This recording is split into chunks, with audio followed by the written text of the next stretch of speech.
Todas y a todos. Bienvenidos a mi canal de YouTube, al que os invito a suscribiros. Me alegra mucho la difusión que ha tenido mi vídeo anterior por X, por Twitter. Os invito a suscribiros en el canal de YouTube y así os llegará directamente. Bien, me había planteado un amigo y compañero, oye, ¿por qué no hablas de Portugal? Lecciones de Portugal. Mirar, en Portugal el candidato de la derecha liberal, la derecha conservadora, la derecha tradicional, ha vuelto a ganar las elecciones a pesar de estar inmerso en casos de corrupción. Pero es que el partido Chega, partido de la extrema derecha, ha sacado el mismo número de votos que el Partido Socialista Portugués, que es un partido de gobierno. Vamos a dejarlo ahí. Partido de gobierno que ha gobernado en numerosas ocasiones desde la Revolución de los Claveles en 1974 y que, digamos, de alguna forma tiene algunas conexiones con esa revolución, aunque ya explicaré yo que, en fin, pero tiene algunas conexiones con esa revolución. No es el caso de los conservadores, que, bueno, pues sí, pero no, siempre han estado ahí. Y por supuesto no es el caso de la extrema derecha. Chega es pues como el partido de Orbán en Hungría, pero tampoco, más como Vox en el caso español, y obtiene 58 diputados igual que los del Partido Socialista. Claro, alguien podría decir, el Partido Socialista, por culpa de sus errores, esos socialdemócratas, se han hundido. No, es que todos los partidos de la izquierda portuguesa han perdido gran cantidad de diputados. El Bloco, pues ahí a duras penas ha conseguido pasar. Los comunistas portugueses, que tradicionalmente no tenían, se presentan en coalición, pero tradicionalmente tenían en estos momentos la fuerza que tienen entre los comunistas y el bloco de izquierda es nada. O sea, tienen diputados, pero no van a poder hacer nada más allá de protestas testimoniales, etcétera, etcétera. Por lo tanto, ha habido una derrota sin paliativos de las izquierdas. Y esto ha sido aquí al lado, en Portugal. También el Partido Comunista, que tiene posiciones muy críticas con la Unión Europea y está contra la OTAN, también se ha pegado un gran golpe. Por lo tanto, bueno, aunque sea rápida y precipitadamente, vamos a tratar de extraer algunas lecciones enfocadas a España. Primero es que la derecha en estos momentos conecta mucho mejor con el electorado joven. Portugal, y parece que algo así está ocurriendo también en España. Entonces habrá que ver por qué. En segundo lugar, las izquierdas alternativas no levantan cabeza.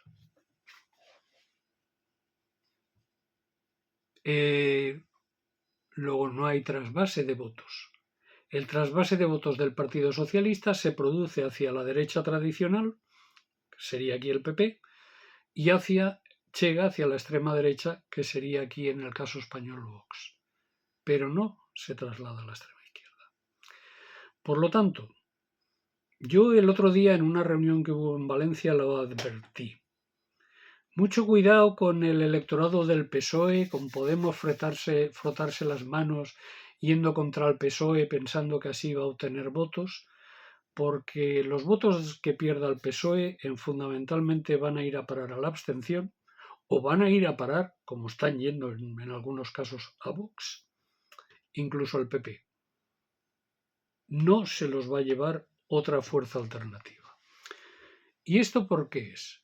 Porque en el fondo los programas electorales de todas las izquierdas europeístas y sistémicas, aunque piensen que son de la izquierda,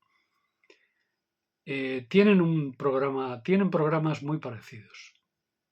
Luego el tema no está en los programas, es importante el programa. El tema está en las declaraciones, en las importantes declaraciones de principios que pueda hacerse. Y claro, si bien el candidato de la extrema derecha portuguesa estaba manchado por la corrupción, también el anterior primer ministro socialista, el último primer ministro socialista que hubo, que fue no hace más de un año y medio, Antonio Costa, pues también había estado inmerso en un caso de corrupción, aunque si bien se había demostrado que no era él, pero era gente de su gobierno. Y por lo tanto los socialistas lo pagaron caro. Un aviso a navegantes. Yo no sé si Sánchez está inmerso o no en un caso de corrupción. Puede ser que no, pero Ábalos sí. Y además Ábalos está inmerso en un caso de corrupción terriblemente cutre, bajero, barrio bajero. O sea, un tipo que hará o no hará, se meterá o no se meterá, pero está claro que utiliza su poder para colocar a sus amantes, por no decir otra cosa, por respeto a ellas, por utilizar fondos públicos para motivos personales, por una bajeza ética y moral tremenda. Y este tipo era el número 2 del PSOE. Luego este tipo, que se corrompió con mierda y con muy poca cosa, pues es de tal gravedad moral y ética, un putero, un solemne putero, es de tal mediocridad que lógicamente el PSOE puede pagar muy cara esa situación. Y claro, ¿cómo se da eso en el PSOE? Pero que no levanten la voz ni los de Sumar ni los de Podemos, porque si queréis hablamos de Monedero y hablamos también del ínclito responsable de Más Madrid y de Sumar, Íñigo Errejón, que tras dar lecciones de todo, luego en realidad no podía dar lecciones de nada. Por lo tanto, estas cosas apartan, porque la lucha de las fuerzas de izquierda tiene que basarse en la ética en mucho. Esto Pablo Iglesias lo tenía muy claro. El gran Pablo Iglesias, no el chiquilicuatre ese. El gran Pablo Iglesias, fundador del movimiento, uno de los fundadores del movimiento obrero español, del PSOE y de la UGT en su momento, socialista, marxista, ortodoxo, que insistía siempre que los candidatos debían ser vigilados como ladrones y debían tener los bolsillos de cristal cualquier cargo público de la izquierda. Que vivían ellos como vivía todo el mundo, que vivían según sus propias posibilidades, su profesión y su profesionalidad. Que además todos ellos eran buenos profesionales en su ramo. Es decir, Pablo Iglesias era un buen tipógrafo. La CNT, por ejemplo, hablaba muy bien de los oficios y a la hora digamos, de elegir cuadros dirigentes del sindicato se miraba mucho que fueran buenos carpinteros, buenos albañiles. Largo Caballero siempre estuvo orgulloso de su profesión de estuquista en la construcción.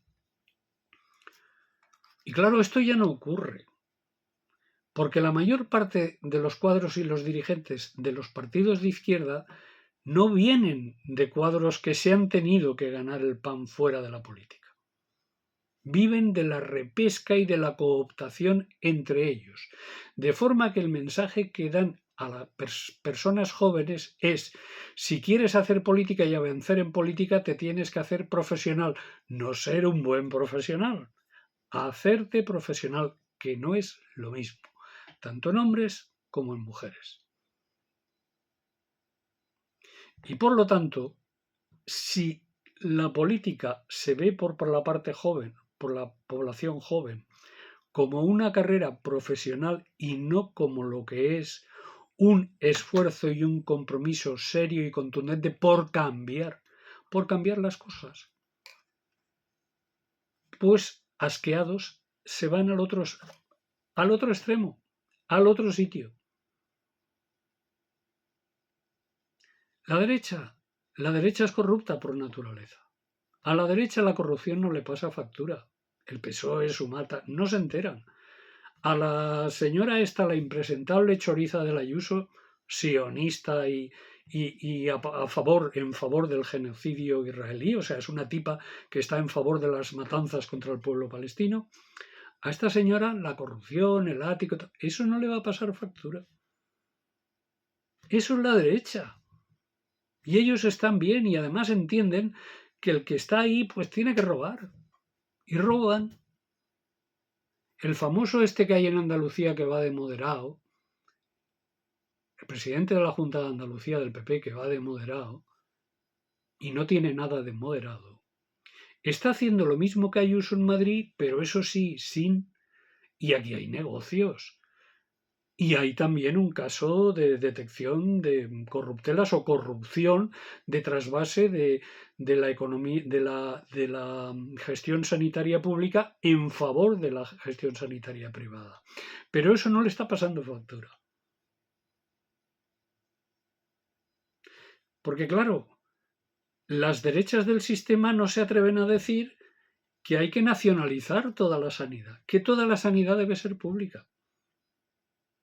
Además, cambio. Uno de los principales problemas que tiene la gente joven, además de que se están encontrando con una sanidad que utilizan, hecha ya unos zorros, privatizada, destrozada, destruida, con listas de espera, por lo tanto lo público no les dice nada, que vienen de institutos públicos masificados y por lo tanto lo público no les dice nada, porque para ellos lo público, la percepción que obtienen de lo público es muchas veces de mala calidad, y que no saben e ignoran que precisamente es de mala calidad porque la derecha ha impuesto que sea de mala calidad al objeto de privatizarla, pero a su vez las izquierdas no han sido capaces de combatir eso, no solucionan los problemas que tienen. Luego no hay ningún cambio. Lo que está pasando con la vivienda es terrible. Es que un gobierno que se diga progresista se debería ir, porque lo que está haciendo Sánchez y lo que está haciendo Sumar en el gobierno y la ley que forzó Podemos de viviendas son políticas de derechas, porque no han tocado para nada. Y no es que lo boicotee, es que la derecha está boicoteando en sus comunidades y ayuntamientos la aplicación de la ley de vivienda. Mentirosos. Si está boicoteándola porque tiene los espartos para poder boicotearla dentro de la propia ley. Luego, si sois unos incapaces legislando, y por no hablar de leyes relacionadas con la igualdad y con la defensa de los derechos de la mujer vilmente pisoteados, pues si no sabéis hacer leyes, no os metáis. Claro, la gente joven cuando ve todo eso, pues se va a la extrema derecha. O se va a la derecha conservadora. Porque no hay nada ni ético ni moral que haya enfrente. Que tú me vas a solucionar mi problema, pero si tengo, hoy decían que se está pagando 400 euros al mes por dormir en una habitación, hoy se decía en la radio, en la cadena SER además, nada sospechosa de ir contra el gobierno. Se decía que se está pagando 400 euros al mes por dormir en una litera, es decir, en una habitación compartida en una litera, 400 euros al mes porque la gente no tiene acceso a la vivienda. Y esto es terrible. En Portugal sabemos que la sanidad pública ha sufrido muchísimo y ha sido en gran parte desmantelada, por el Partido Socialista. Y muchísimos problemas de la sanidad no han sido resueltos por el Partido Socialista. Y luego llegan los sinvergüenzas de la derecha, los chorizos de la derecha, los autoritarios de la derecha y de la extrema derecha, y venden su producto. Mirar, esto no es una batalla cultural. Y el problema es que la izquierda y la izquierda alternativa, incluido Podemos y Sumar, han entrado en la batalla cultural. Aquí no estamos en una batalla cultural. Aquí estamos en una batalla de clases. Nuestra batalla es frente a la clase poseedora, la clase dominante, la clase capitalista, el capitalismo, al que nunca criticáis porque estáis a favor del capitalismo. Muchos de vosotros tratáis de disimularlo favoreciendo solo el capitalismo verde, pero eso es capitalismo. Con toda la cuerda dada, y es más, al que están yendo ahora gran parte de los capitales y de los fondos de inversión. Luego, si vivimos en un país que en el PSOE ha podido generar un tipejo como Lávalos, si vivimos en un país en el que el tema del acoso sexual y tal que tanta importancia le habéis dado, vuestros dirigentes han sido los primeros que lo han practicado, si vivís en un país donde no sois capaces de solventar el principal problema que tiene la gente joven, que es la vivienda, y eso además hay que urgentemente meterle mano, pero hay que meterle mano ya. Ya, y ya es ya, hoy, mañana, pasado, y no lo estáis haciendo. Alguien me decía, me gusta mucho su discurso, pero divide. No, mire usted, yo no divido, yo digo las cosas claras, porque los que dividen son las izquierdas institucionales que nos van a echar en manos de la derecha y de la extrema derecha.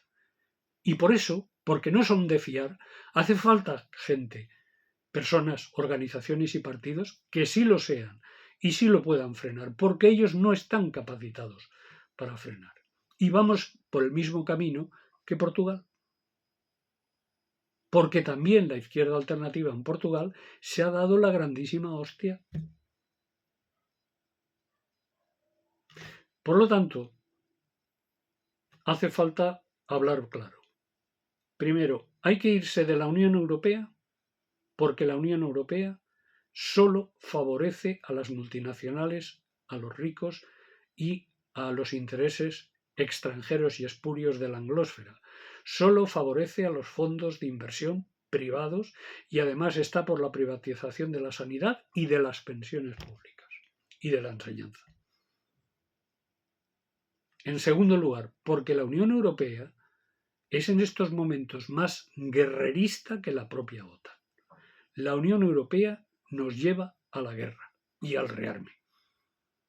Y con todo el dinero que se va a incrementar el presupuesto de defensa, habría para construir más de 1 millón de viviendas públicas y habría para comprar otro 1 millón de viviendas en el mercado y ponerlas a disposición y para prohibir los pisos turísticos. Porque los pisos turísticos hay que prohibirlos y hay que plantear en el programa que se haga bien claro prohibición de pisos turísticos. Y todo eso va a generar empleo. De la misma forma que hay que defender la agricultura. Si en los pueblos los jóvenes huyen porque no hay nada con lo que vivir y porque ni el gobierno progresista ni nada ha sido capaz de hacer nada que vivir y además encima está arruinando el campo con las mal llamadas energías alternativas, energías limpias, en realidad son energías sucísimas porque destruyen nuestro medio rural, pues que nadie le extrañe que vayan a la extrema derecha. Y por lo tanto, ¿cuál es la lección que Portugal? Pues que o estos tipos que están ahí colocados y ganadores y diciendo que son esto y lo otro, hacen algo y hacen algo ya y permiten que podamos comer sano, que podamos comer bien, porque tengamos salarios dignos, porque no nos gastemos más de la mitad de los sueldos en vivienda,